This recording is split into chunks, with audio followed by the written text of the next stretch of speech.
এটা বলতে গেলে আসলে আমি নিজেকে ধরে রাখতে পারি না।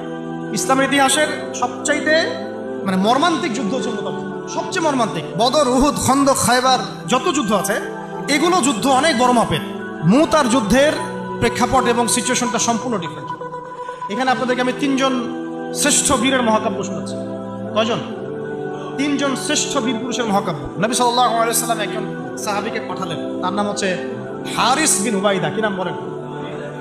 হারিস বিন উবাইদা, তুমি এই চিঠিটা নিয়ে যাও।